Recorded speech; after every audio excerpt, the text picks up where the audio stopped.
I think, yes, the broad answer is yes, that we're moving closer to regulation. I was in Brussels in January, and for the first time, the Vice President of the EU and both the Commissioners for Health and Employment did say openly we need law. Now, we have to take it with a pinch of salt because, of course, as you know, it's the European elections this week, so they knew they're all up to be re-elected. So whether we'll have the same faces there or not, we don't know. But in the room, there was some more enthusiasm around the political will, and that is because we have, as I said, seen a lot of countries move towards that direction in Europe. Belgium initiated this debate that, together with other countries, has quite a detailed framework, legal framework in this area. They have a lot of tools and a lot of good experiences.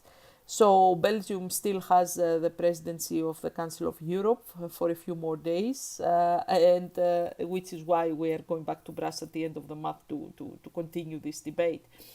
So I think because now we have 16 countries in the EU that have specific legislation, because we have analyzed data, so there are employer and employee surveys in Europe that we have analyzed to show how those countries that have legislation fare in comparison to others.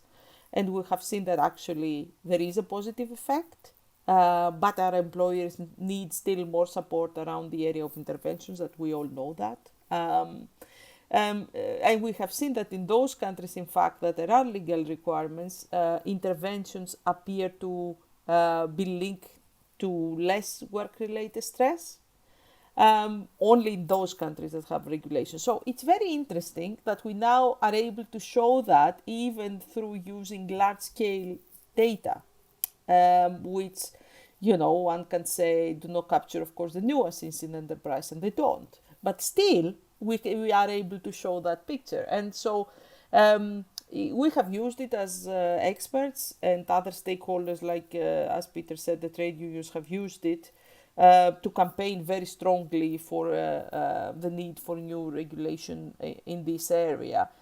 But I think also through the experience of the pandemic, of the recent pandemic, the COVID-19 pandemic, that where mental health came to the forefront, and employers in a way were forced to pay more attention, and it became very personal to them as well. So I think there's now more awareness and more will to discuss these issues, and employers are actually quite open to discussing these issues. Any, of course, development of regulation takes years. It's a very long process. But even if we went away, let's say, at the end of this year and said, well, we engaged in all these debates, and now we can clearly say there is agreement that, yes, we'll need regulation, and we will move forward and see what's the best way to put it in place, would be a positive move in the right direction. And I will be extremely happy to see it happen after so many years being involved in this area.